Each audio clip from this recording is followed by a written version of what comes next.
Ha korang, untuk tak kalau jadi cikgu dekat Johor sebab kerajaan negeri memang sentiasa menghargai kumpulan profesi ni.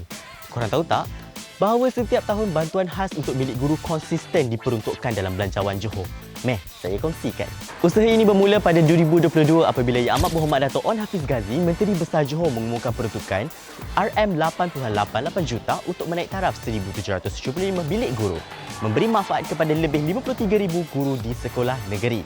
Bantuan ini diberikan secara one-off iaitu RM5,000 setiap bilik, sebagai pengiktirafan terhadap komitmen warga pendidik dalam mendidik anak bangsa Johor. Dalam Belanjawan Johor 2024, peruntukan sebanyak RM5.9 juta disalurkan untuk 1,193 sekolah, memberi manfaat kepada kira-kira 48,500 guru sekolah menengah dan rendah. Seterusnya, dalam Belanjawan Johor 2025, RM8.9 juta diperuntukkan untuk 1,779 sekolah berangkumi sekolah kebangsaan, sekolah menengah kebangsaan, sekolah agama kerajaan Johor serta sekolah jenis kebangsaan Cina dan Tamil.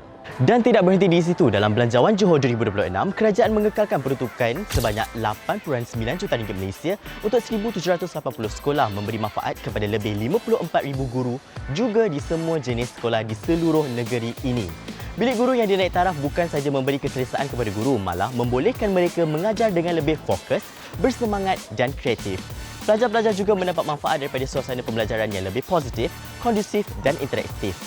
Secara keseluruhannya, inisiatif ini jelas menunjukkan bahawa kerajaan negeri menghargai guru melalui tindakan nyata sambil meningkatkan kualiti pendidikan dan pengalaman belajar pelajar di Johor. Jadi cikgu-cikgu Johor, inilah bukti bahawa kerajaan negeri menghargai korang bukan sekadar kata-kata tetapi melalui tindakan nyata.